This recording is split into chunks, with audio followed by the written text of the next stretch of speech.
Welcome to middle education topper series 2024 में आपका स्वागत है।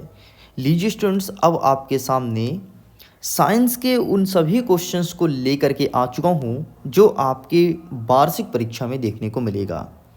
देखिए, आपके साइंस अर्थात विज्ञान का 2 लेक्चर ऑलरेडी कंप्लीट है। एक है लेक्चर नंबर फर्स्ट और दूसरा है लेक्चर नंबर सेकंड। अगर आपने इन दोनों लेक्चर को नहीं देखा तो आपने अपनी लाइफ की सबसे बड़ी गलती कर बैठी है, क्योंकि ये दोनों लेक्चर में आपको मैं 15 नंबर के उन सभी क्वेश्चंस को बताया हूँ जो तुम्हारे एग्ज़ाम में आ रहा है।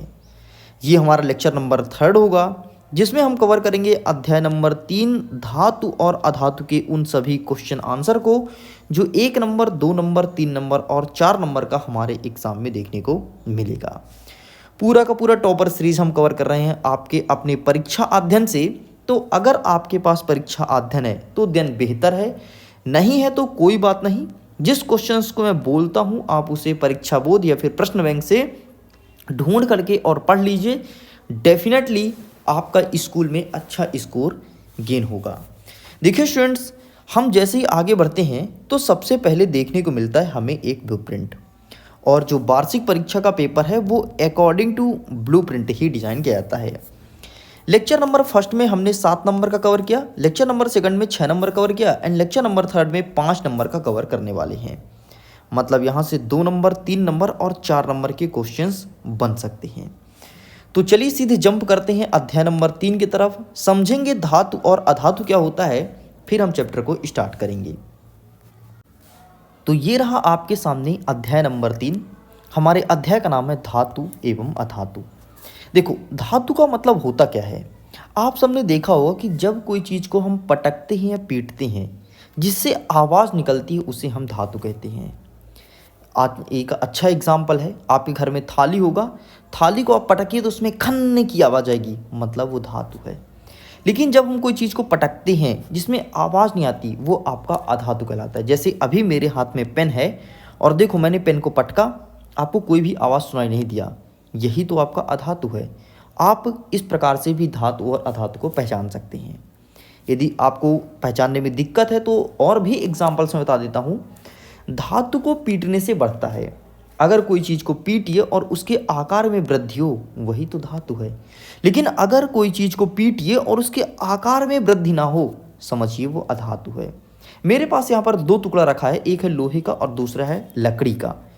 अब आप ही बताइए मैं किस टुकड़े पर चोट पहुँचाऊँ, वार करूँ कि उसके आकार में वृद्धि हो। आप सबका एक ही आंसर आएगा कि लोहे के टुकड़े को पीटिए उसके आकार में वृद्धि होगी। तो सिंपल सा लोहा का टुकड़ा आपका धातु हो गया और लकड़ी का टुकड़ा आपका अधातु हो गया। मैं उम्मीद करता हूँ धातु और अधातु को अब तुम आसानी से पहचान सकते हो। आपको पता है पीरियोडिक टेबल ऑफ एलिमेंट में टोटल 118 तत्व हैं, जिसमें से आपके 108 से लेकर के 109 तत्व धातु हैं। बाकी कुछ अधातु भी हैं और कुछ उपधातु भी हैं।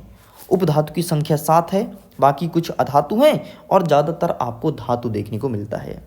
चाहे सोना हो, चांदी हो, कॉपर हो, तांबा हो, एल्यूमिनियम हो, ये सारे के सारे धातु के अंतर्गत कंसिडर किए जाते हैं।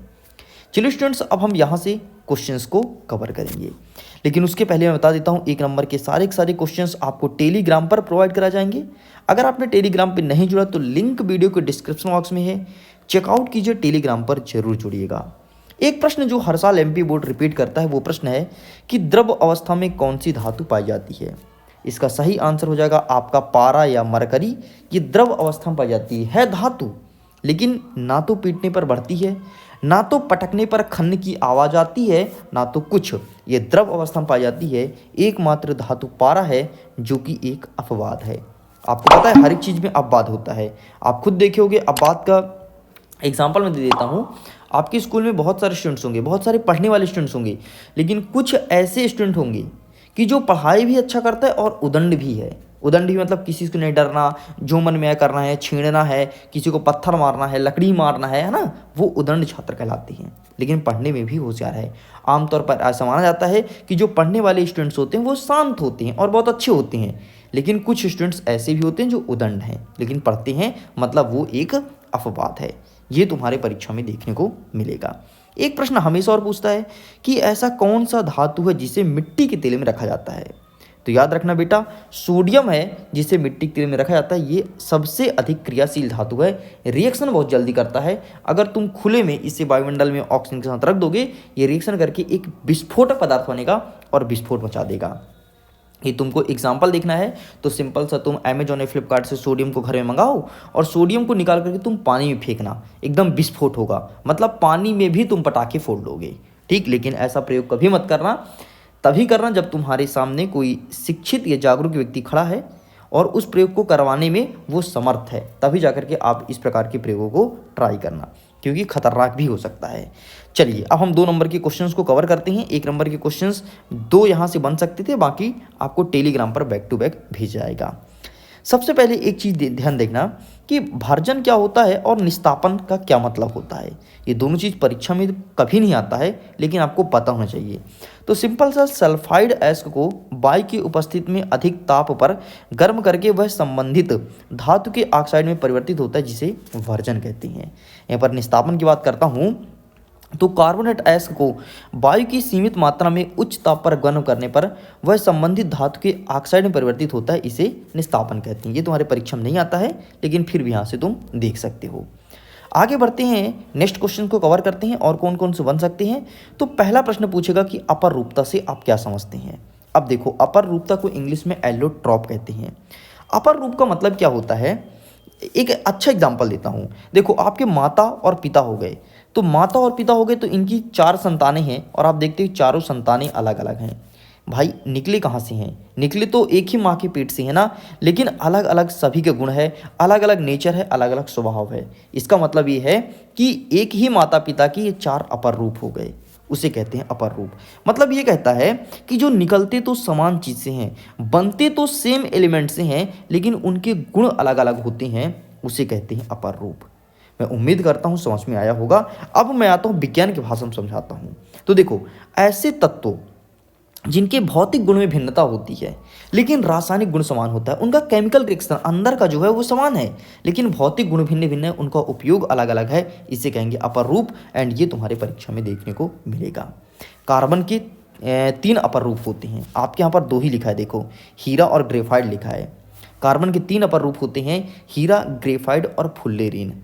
ठीक है, ठीक ऐसे ही हाइड्रोजन के 3 प्रकार होते हैं, 3 अपर रूप होते हैं, प्रोटियम, ड्यूटेरियम एंड ट्रिटियम। ठीक, तो इस प्रकार से मैं उम्मीद करता हूँ अपर रूप समझ में आया होगा, जिसके भौतिक गुण डिफरेंट हो किंतु रासायनिक गुण समान हो। मतलब जिससे मिलकर के बने वो तत्व तो समान है, लेकिन दिखते अलग अलग हैं, जैसे कि मैंने बच्चे और माता पिता का एग्जाम्पल दिया। बस, तो यही तुम्हारे परीक्षा में आएगा। नेक्स्ट जो तुम्हारे परीक्षा में कभी पूछा नहीं है लेकिन पता होना चाहिए, अमलगम किसे कहते हैं। अमलगम मतलब सिंपल सा, जब कोई धातु जैसे जस्ता आदि पर पारे का लेप कर दिया जाता है तो वह धातु पारे से मिलकर के मिश्र धातु बनाती है, जिसे अमलगम कहते हैं। मतलब कोई भी आप मिश्र धातु लीजिए, यदि आप पारे का लेप कर दिए हैं और पारे से रिएक्शन करके वो मिश्र धातु का निर्माण करती है, वही अमलगम कहलाता है। मतलब पारे से रिएक्शन करके बनना, इसे अमलगम कहते हैं। बस, बाकी आपके एग्जाम में नहीं आएगा। एक चीज़ देख लीजिए जो पिछले कई सालों से पूछा है कि आघात वर्धनीयता और तन्य में क्या अंतर होता है। तो सिंपल सा, आघात वर्धनीयता नाम से स्पष्ट है। आघात मतलब घात करें और उसके आकार में प्रसार हो, बढ़े, उसे कहेंगे आघात वर्धनीयता। जैसे तुम लोहा लो, लोहा को पीटते हो तो आपको पता है कि लोहा का आकार बढ़ेगा और एक पतली चादर के रूप में बन जाएगी, इसे कहते हैं आघात वर्धनीयता। और तन्यता का मतलब क्या होता है, ये फिर तन्य। सिंपल सा, रबड़ को तुम जितना खींचते उतना बढ़ता है, तो सिंपल सा ऐसा धातु जिन्हें खींचने पर जिनके आकार में वृद्धि हो, उसे कहेंगे तन्य। और आघात वर्धनीयता मतलब ऐसा धातु जिससे पीटने पर उसके आकार में वृद्धि हो, इसे कहेंगे आघात वर्धनीयता। मैं उम्मीद करता हूँ ये भी समझ में आया होगा, तुम्हारे एग्जाम में देखने को मिलेगा। नेक्स्ट क्वेश्चन जो इस बार आएगा, सोडियम को कैरोसिन अर्थात मिट्टी के तेल में डुबा करके क्यों रखते हैं। मैंने ऊपर पहले ही बोला है कि वो ऑक्सीजन से क्रिया करके और एक विस्फोटक पदार्थ बनाती है, इसलिए सोडियम को मिट्टी के तेल में रखा जाता है। ठीक है, तो ये इसका सही उत्तर हो जाएगा, आपको ये लिखना है। नेक्स्ट कहता है, आयनिक यौगिकों का उच्च गलनांक क्यों होता है। ये 2019 में पूछा था, इस बार नहीं आ रहा है, तो आप इन्हें स्किप कर सकते हैं। आगे बढ़ते हैं और यहाँ से बाकी कोई क्वेश्चंस नहीं बन रहे हैं। अब हम इस पेज में चलते हैं। हाँ, यहाँ से आपको देखना है कि उभयधर्मी ऑक्साइड किसे कहते हैं। तो सिंपल सा यार, उभय धर्मी, उभय धर्मी, उभय धर्मी मतलब जिसका कोई धर्म नहीं है, कोई धर्म नहीं है, कोई जाति नहीं है, उसे कहेंगे उभय धर्मी। मतलब ऐसी ऑक्साइड जो अम्लीय भी हो और क्षारीय भी हो, उसे कहते हैं उभय धर्मी ऑक्साइड। ये तुम्हारे परीक्षा में देखने को मिलेगा। इसका अच्छा एग्जाम्पल है एल्यूमिनियम ऑक्साइड Al2O3 और ZnO मतलब जिंक ऑक्साइड। ये उभय धर्मी है, ना तो इसका नेचर अम्लीय है, ना तो प्रकृति, ना तो क्षारीय है ना। मैं उम्मीद करता हूँ उभय धर्मी समझ में आया होगा, ये तुम्हारे परीक्षा में देखने को मिलेगा। बाकी यहाँ से नेक्स्ट क्वेश्चन, लोहे को जंग लगने से बचाने के लिए क्या करना चाहिए। तो सबसे पहले आप सब घर में देखोगे, देखो ये क्या लिखा है, ये सब ध्यान मत दो। लोहे को जंग लगाने से आप क्या करोगे, आपको सिंपल सा पेंट या वार्निश करोगे, है ना। तो लोहे पर सिंपल सा पेंट या वार्निश कर दोगे। दूसरी बात, यदि लोहे को जंग लगने से बचाना है तो इसके ऊपर दूसरे धातु का आप लेपन भी कर सकते हो। जैसे सपोज करिए कि लोहे का तलवार आपके घर में रखा है, बहुत पुराना है, और तुम उसको बचा करके रखना चाहते हो और पेंट भी नहीं पोतना चाहते हो, तो सिंपल सा लाओ सिल्वर का उसको में एक परत लगा दो, तो सिंपल वो तुम्हारा बच जाएगा। तो इस प्रकार से आपको 2 लिखना था। 2 नंबर का प्रश्न 2022 में और 20 में पूछा है, एंड इस बार भी देखने को मिलेगा। ओके, तो इस प्रकार से ये कंप्लीट कर दिया हूँ 2 नंबर के क्वेश्चंस। चलिए आगे बढ़ते हैं, अब हम नेक्स्ट देख लेते हैं। अच्छा, एक क्वेश्चन और है जो कि तुम पढ़ लेना, एग्जाम में वैसे कभी आता नहीं है, प्रश्न काफ़ी बड़ा है, आप केवल अपने नॉलेज पर्पज से इसे देख लेना बस, बाकी तुम्हारे एग्जाम में नहीं आएगा।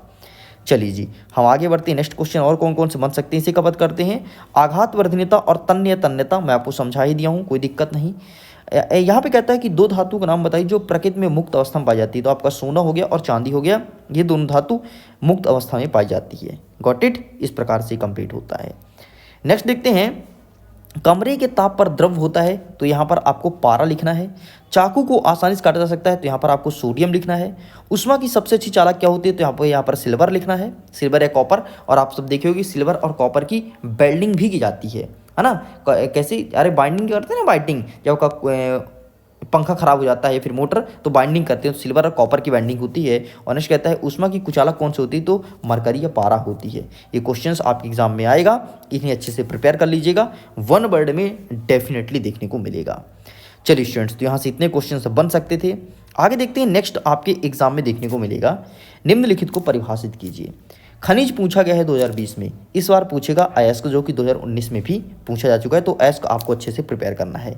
तो अयस्क का मतलब क्या होता है, ऐसे खनिज धातु का आसानी से तथा लाभदायक तरीके से निष्कर्षण किया जा सकता है, उन्हें अयस्क कहते हैं। ठीक, ये तुमको अच्छे से पढ़ना है। गेग मतलब क्या होता है, गेग मतलब गोंद होता है, ये भी तुम्हारे एग्जाम में आएगा। और ध्वनिक मतलब जिससे आवाज़ निकलती है वो आएगा। तो इन चारों को अच्छे से प्रिपेयर करना है आपको। एस्क, गेग और ध्वनिक, ये तीनों चीज़ों को अच्छे से पढ़ना है। यदि स्किप करना चाहते हो खनिज कर सकते हो, लेकिन खनिज को भी क्यों छोड़ना, इसे पढ़ लेना, ये भी तुम्हारे एग्जाम में देखने को मिलेगा। चलिए, बाकी यहाँ से कोई क्वेश्चन नहीं आएगा। एक नेक्स्ट क्वेश्चन पूछेगा, धातु और अधातु में अंतर बताइए। धातु और अधातु में अंतर हर साल पूछता है, 2019 और 22 यहाँ पर लिखा है, लेकिन मैं बता देता हूँ 2020 और 21 में भी पूछा था धातु और अधातु में अंतर। तो देख लीजिए, ये 4 के चारों अंतर रट लेना। 4 नंबर का एक प्रश्न अगर इस चैप्टर से आया तो वो आएगा केवल और केवल धातु और अधातु में अंतर। ओके, मैं उम्मीद करता हूँ ये भी आपको समझ आया होगा। बाकी यहाँ से कोई क्वेश्चंस नहीं बन रहे हैं। देखिए स्टूडेंट्स, अगर आप टॉपर सीरीज के सभी वीडियो को बहुत अच्छे से फॉलो करोगे ना, तो डेफिनेटली आपको टॉप करने से कोई नहीं रोक सकता है। क्योंकि टॉपर सीरीज में उन सभी क्वेश्चंस को मैं अभी से बता रहा हूँ जो तुम्हारे वार्षिक परीक्षा में देखने को मिलेगा। एंड तुम अपना पहला पेपर हिंदी का मैच कर लेना, पूरा का पूरा टॉपर सीरीज के वीडियो से ही क्वेश्चंस देखने को मिलेगा। मतलब समझिए रियल पेपर आपको दे रहा हूँ, लेकिन मोस्ट आईएमपी क्वेश्चंस के तौर पर। और जो इंटेलिजेंट बच्चा है वो इस चीज़ को समझता है, जो सोचता है कि अरे यार पेपर जब सर दिखाएंगे तभी देखेंगे, तो भाई घाटा उनको लगने वाला है। इस बात को ध्यान रखना, आपको दोनों देखना है, जो वायरल पेपर दूंगा वो भी, और जो आपको यहाँ पर क्वेश्चंस दिखाऊंगा वो भी। नेक्स्ट क्वेश्चन जो कि 2019 में पूछा था कि प्लेटिनम, सोना और चांदी का उपयोग आभूषण बनाने के लिए क्यों किया जाता है, तो इसका आंसर यहाँ पर लिखा गया है कि क्षणिक क्रियाशील होती है, मतलब अत्यधिक क्रियाशील नहीं होती है, इनका संचारण नहीं होता है, इसलिए सोना और चांदी का ही आभूषण बनता है, अदर धातु का आभूषण नहीं बनता। लोहे का आभूषण किसी को पहने देखे हो, बोलोगे यार लोहे का पागल है क्या सर? बेटा सर पागल नहीं है, अगर वो भी रिएक्शन ना करता जल्दी से ऑक्सीजन के साथ तो उसकी भी आभूषण बनती, लोग पहनते। सोना और चांदी रिएक्शन नहीं करता, इसलिए इसकी आभूषण बनती है और काफ़ी महंगी बिकती है। ठीक, ये तुम्हारे एग्जाम में देखने को मिलेगा। बाकी यहाँ से कोई नहीं आएगा, आप इन्हें स्किप कर दो, कोई दिक्कत नहीं, बेझिझक आप इन्हें स्किप कर सकते हो, यहाँ से कोई क्वेश्चंस नहीं बनेगा। ओके स्टूडेंट्स, तो इस प्रकार से पूरा का पूरा अध्याय नंबर 3 के सभी क्वेश्चन आंसर को कंप्लीट कर दिया हूँ। मैं उम्मीद करता हूँ ये वीडियो काफ़ी पसंद आया होगा। अच्छा, एक चीज़ और देख लो, धातु के 5 गुण कोई मतलब नहीं है, आपको यहाँ से नहीं पढ़ना है। जब आप अंतर पढ़ोगे ना धातु और अधातु में, वहाँ से ये चीज़ कवर हो जाएगा। ओके, अब जल्द ही मिलेंगे आपके अध्याय नंबर 4 के साथ। कार्बन और उसके यौगिक के सभी क्वेश्चन आंसर को कवर करेंगे। 1 नंबर के क्वेश्चंस के लिए टेलीग्राम पर जुड़िए। मैं एक लिंक के माध्यम से 1 नंबर के सारे क्वेश्चंस दे दूंगा। टच करना, टेस्ट भी देना और 1 नंबर के सारे क्वेश्चंस का स्क्रीनशॉट ले लेना। ओके स्टूडेंट्स, मैं करता हूँ वीडियो के एंड। एग्जाम के लिए ऑल द बेस्ट। जल्द ही मिलते हैं अध्याय नंबर 4 के साथ। Okay, bye bye.